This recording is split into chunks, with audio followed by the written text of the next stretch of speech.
आज मैं बताने वाला हूं जेएसएससी के द्वारा लिया जाने वाला जो एग्जाम है, जिसमें से आपका एक्साइज कांस्टेबल और स्वास्थ्य विभाग, साथ ही साथ झारखंड पुलिस में, यानी 10th लेवल के जितने भी जेएसएससी के द्वारा एग्जाम लिया जाता है, उसमें अगर आप पेपर 2 में हिंदी लिए हैं तो उनके लिए यह वीडियो इंपॉर्टेंट होने वाला है, क्योंकि क्लास 10th का क्षितिज कृतिका इसमें पढ़ना है आपको। और इसमें मैं सीरीज चला रहा हूँ, प्लेलिस्ट में जाकर आप देख सकते हैं, वहाँ प्लेलिस्ट बना हुआ हिंदी के नाम से।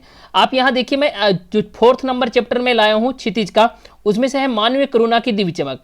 यानी मानवीय करुणा की दिव्य चमक में अगर पढ़ना होगा तो इसके लेखक कौन है, तो याद रखिएगा सर्वेश्वर दयाल सक्सेना। मैं बिना लेट की आपको बता रहा हूँ, याद कीजिएगा, सर्वेश्वर दयाल सक्सेना मानवीय करुणा की दिव्य चमक है। और ट्रिक के साथ बताने वाला हूँ, ट्रिक यहाँ पे है, सेना के साथ हमेशा मानवीय करुणा दिखलाना चाहिए। याद रखिएगा दोस्तों, सेना जो होते हैं, हमारे भारतीय आर्मी जो होते हैं, उनके साथ हमेशा क्या करना चाहिए ना, मानवीय करुणा, मानवीयता दिखानी चाहिए। इस तरह याद रख सकते हैं, सेना से होता है सक्सेना, जबकि मानवीय से होता है मानवीय करुणा से हो गया मानवीय करुणा की दिव्य चमक। याद रखिएगा। अब इनके लेखक की बात करता हूँ, सर्वेश्वर दयाल सक्सेना के लेखक परिचय में बताता हूँ। लेखक परिचय में अगर देखेंगे ना, तो इनके जो बात करेंगे कि जन्म कब हुआ था, 1927 ईस्वी में हुआ था। आपका कौन सा जिला, बस्ती जिला, उत्तर प्रदेश में। निधन कब हो जाता है, 1983 ईस्वी में इनका निधन हो जाता है। याद रखिएगा, बहुत इंपॉर्टेंट है। पहला तो पूछ सकता है कि सर्वेश्वर दयाल सक्सेना का जन्म कब हुआ था, तो 1927 ईस्वी में। कौन से जिला में हुआ था, तो बस्ती जिला, उत्तर प्रदेश में। मृत्यु कब हुआ, 1983 ईस्वी में हो गया था। याद रखिएगा। अगर इनके शिक्षा की बात किया जाएगा ना, तो प्राथमिक शिक्षा ये बस्ती से ही किए थे, यानी जो हाँ जिला इनका था वहीं से किए थे। साथ ही साथ इन्होंने उच्च शिक्षा के लिए इलाहाबाद विश्वविद्यालय चले गए थे। कहाँ चले गए थे, इलाहाबाद विश्वविद्यालय से इन्होंने उच्च शिक्षा ग्रहण किया। ठीक है। अगर इनको बात करेंगे ना, तो इनको पेशा क्या था, इनका पेशा मेनली जो था ना, अध्यापक थे और साथ ही साथ संपादक थे।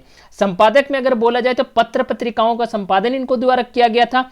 ये बहुमुखी प्रतिभा के साहित्यकार थे। बहुमुखी इसलिए कि सभी तरह के जितने भी साहित्य होते हैं ना, सभी का रचना इनको द्वारा करवाया गया था या किया गया था, जिसमें से इनको कविता भी लिखे हैं, कहानी भी लिखे हैं, उपन्यास भी लिखे हैं, नाटक भी लिखे हैं और निबंध भी लिखे हैं। तो यानी सभी तरह की चीज़ों को इन्होंने अपने साहित्य में लिखने का काम किया, इसलिए इन्हें बहुमुखी प्रतिभा का साहित्यकार के नाम से जाना जाता है। याद रखिएगा। इन्होंने स्तंभकार भी लिखा, जिसमें से आपको चर्चे और चरखे नाम से दिनमान में, जो दिनमान पत्रिका के उप संपादक थे ये, और साथ ही साथ पराग में संपादन का काम किया था। याद रखिएगा। यहाँ मैं फिर से बताता हूँ, पराग में ये संपादक के काम किए, जबकि दिनमान में उप संपादक का काम किए थे। और जो इनका स्तंभ जो है ना, स्तंभकार जो थे, ये स्तंभकार थे, यानी स्तंभ कौन सा छापते थे, तो दिनमान पत्रिका में ही छपता था, चर्चे और चरखे के नाम से। याद रखिएगा। इन्हें साहित्य अकादमी पुरस्कार दिया जा चुका है खुटियों पर टंगे लोक के लिए। याद रखिएगा। खुटियों पर टंगे लोक के लिए क्या दिया गया है, साहित्य अकादमी पुरस्कार दिया गया है। इस तरह आप याद रख सकते हैं, साहित्य अकादमी पुरस्कार किस लिए दिया गया था, सर्वेश्वर दयाल सक्सेना जी को, तो खुटियों पर टंगे लोक के लिए। याद रखिएगा। आगे मैं पढ़ता हूँ, इनकी बहुत सारी जो प्रमुख रचनाएं हैं, यानी कि इनके द्वारा लिखा गया साहित्य कौन कौन से हैं, इनके बारे में बताता हूँ। देखिए, अगर बात करेंगे ना दोस्तों कविता संग्रह की, अभी मैं बताया कि बहुमुखी विचारधारा की, बहुमुखी साहित्यकार थे, तो याद रखिएगा। कविता संग्रह की अगर बात करेंगे, कुआनो नदी, काठ की घंटियां, जंगल का दर्द, खुटियों पर टंगे लोग। और यही खुटियों पर टंगे लोग के लिए क्या दिया गया था, इनको साहित्य अकादमी पुरस्कार हिंदी के क्षेत्र में दिया जा चुका है। इनको याद रखिएगा।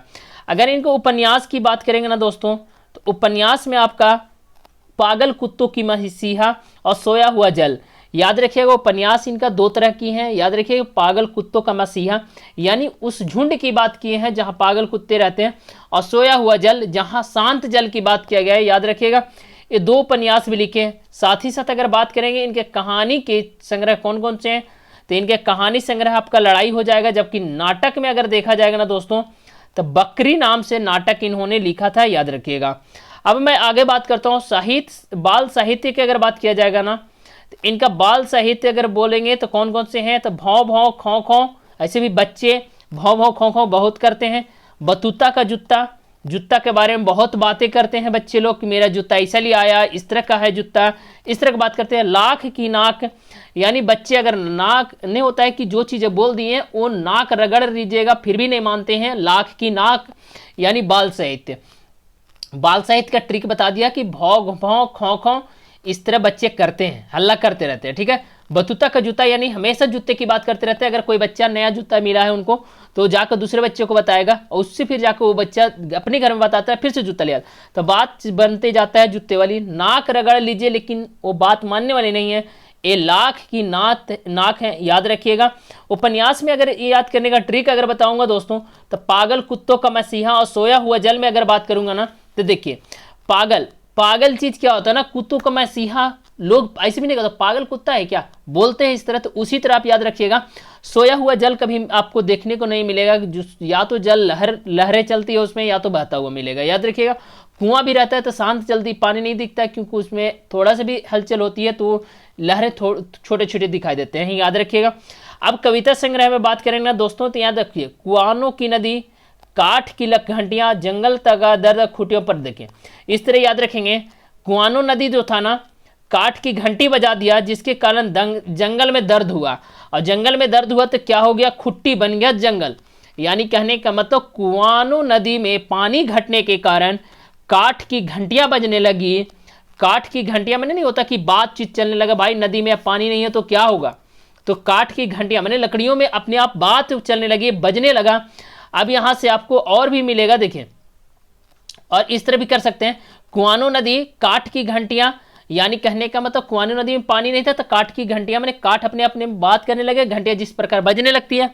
जंगल का दर्द छलकने लगा, अब जंगल को दर्द होगा तो फिर वहां खुट्टी बन जाएगा, ये नहीं होता, काठ जो था खुट्टी बन गया। इस तरह याद कर सकते हैं, याद रखिएगा। और साथ ही साथ मैं यहाँ एक और बता देता हूँ आपको कि इस तरह की वीडियो आपको अगर चैनल पे है दोस्तों, बहुत सारा वीडियो है, आप जाकर देख सकते हैं हिंदी से लेकर, और साथ ही साथ एक्साइज कांस्टेबल, झारखंड पुलिस और जो स्वास्थ्य विभाग का फॉर्म निकला है, ये सारे आपको इस आपके चैनल पे पढ़ाया जा रहा है। याद रखिएगा, बहुत इंपॉर्टेंट है, जो एक्साइज कांस्टेबल का एग्जाम होने वाला है, बहुत इंपॉर्टेंट है इसके लिए दोस्तों। जय हिंद, जय भारत।